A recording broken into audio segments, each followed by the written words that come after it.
Tinokukwazisai mhuri yeZimbabwe. Kusangana kwatiri kuita nhasi rarimwe zuva. Nhasi unoka tiri munzvimbo yeGutu kwaMaungwa. About 20 kilometers from Gutu center tichiteera road inoenda kuZaka, uko tafambira zvakare nhau yengozi. Mhepo dzinenge dzichingobuda dzichitaura, munotondera zvakare.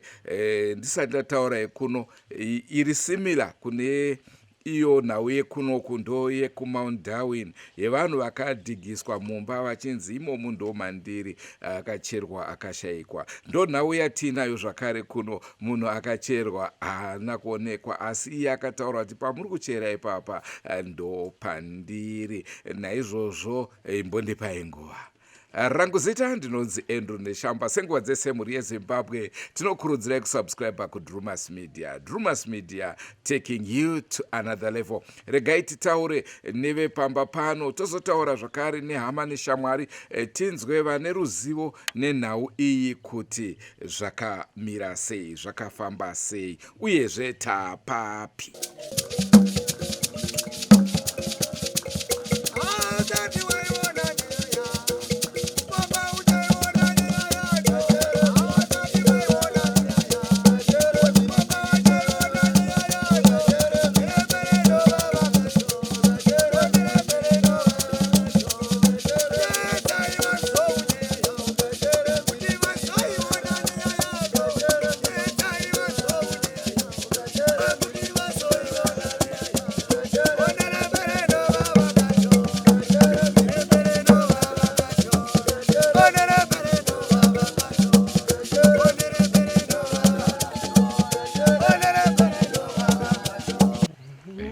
KwaGutu inini have ndongoziva kuti mudzimu wakabuda ukangotaura ukati ndoda kukuratidza pandakavata.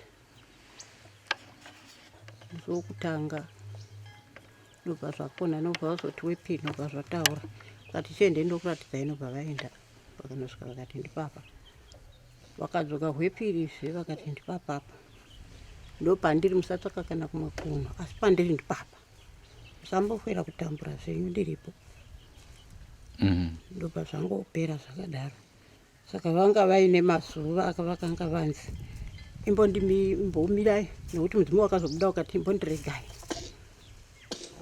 Ndakadaro ndichazokupai mazuva okuti mugozodii, mugozonditora, asi ke zvino imbombirai. Ndokungoisa kwandoitawo. Ko iye mufi wacho aitaura aiti ndiye ani uye zvokuti akafa sei? Zvimwe zvotoda vanhu indokuziva kuti vanonzi vamushanduki. Vamushanduki. Vaita akafa sei? Zvimwe zvotoda varumisi. Kuvavakidzani venyu akanga aripo pazvaitika izvo? Apero kana varipo kudzimba dzacho. Vaivapo ndo vamwevo havo vaivapo, asi kuti handizivi kuti varipei. Vekumusoro uko. Asi kuziva kuti varipo here kana kuti havapo mani. Handizivi. Ndogona kungotarisa kana ndikuzvitarisa kana varipo. Ini ndinonzi Maita Rukwasha. Isusu takangonzwa kuti kuna sekuru vakashayikwa kare kare. Saka ndiwo pakabuda mudzimu waiti apa ndipo pana sekuru. Saka pavakazonochera havo ini handina kuenda. Asi ndakangonzwa kunzi vanenge vaiti kwai vakamashayikwa. Ndandisipo ndandiri kunogadzwa ushe kwedu kwaMawere, ndaigadzwa ushe waMawere. Hamuna kunzwa kuti kushayikwa kwavo anganzi akafa sei?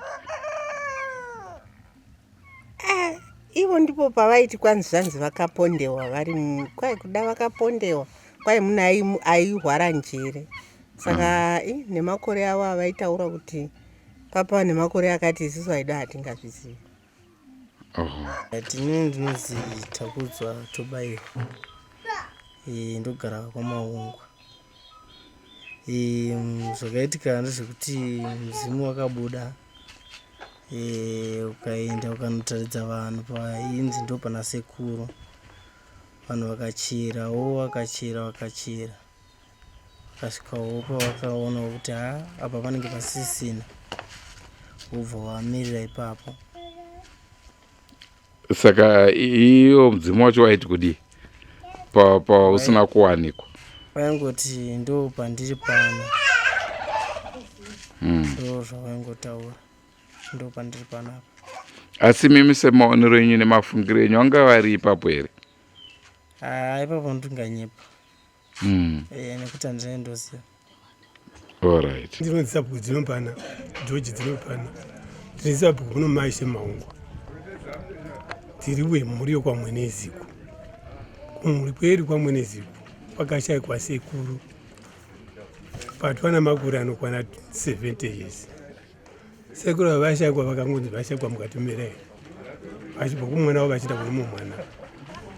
Vaita kudaro pamakore anokusvika 70 years kwakazobva mwana wavo akaberekwa muna akaenda Juni ane 3 years.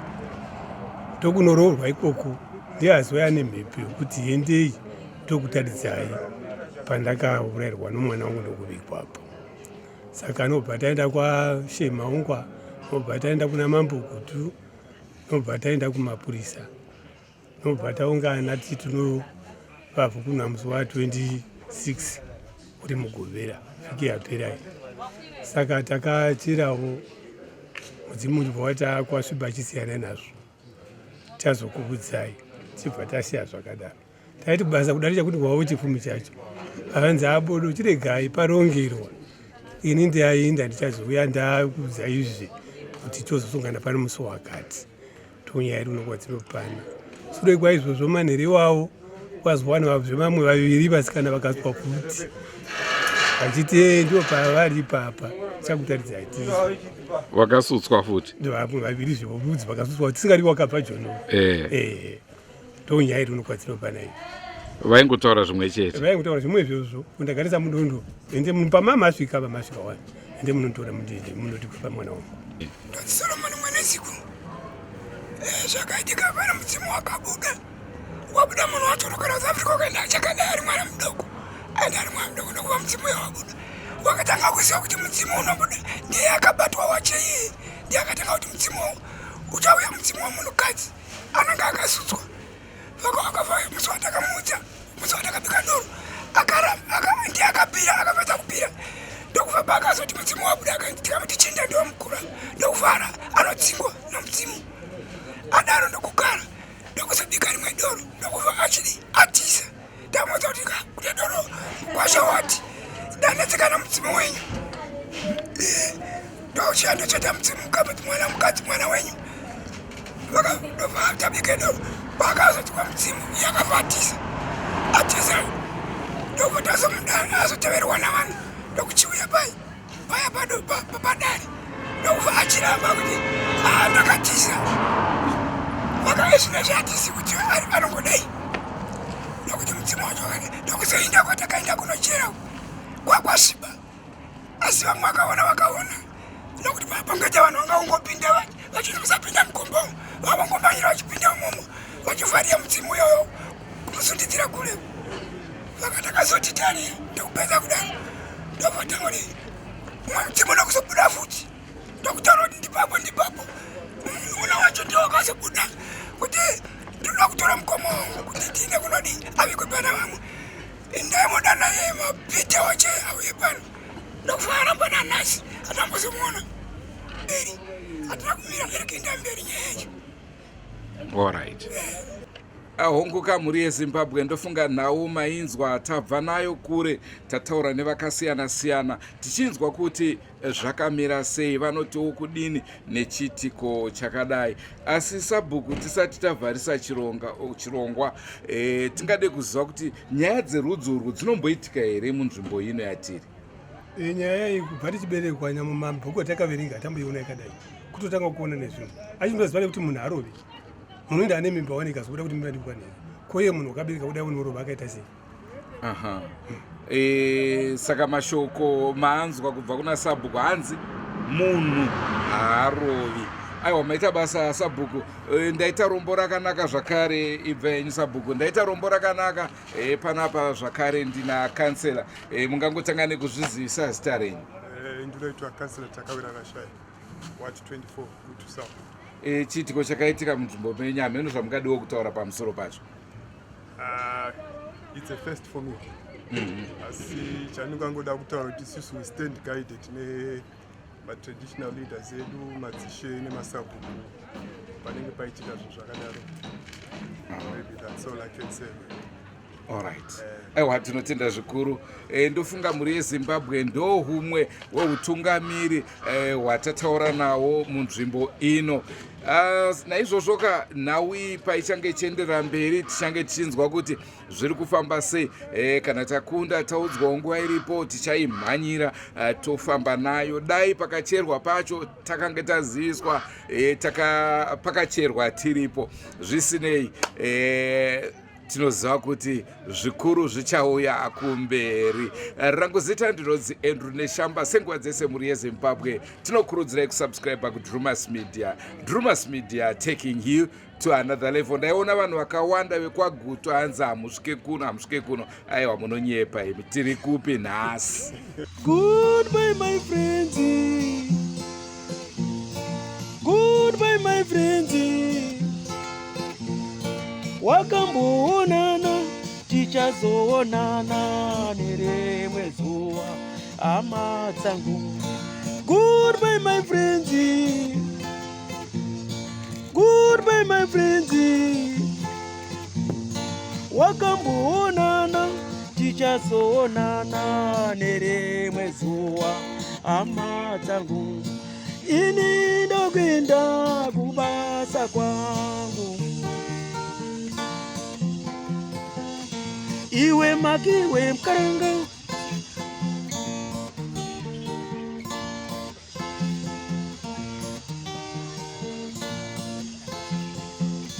Iwe maki iwe mkaranga. Iwe maki iwe mkaranga.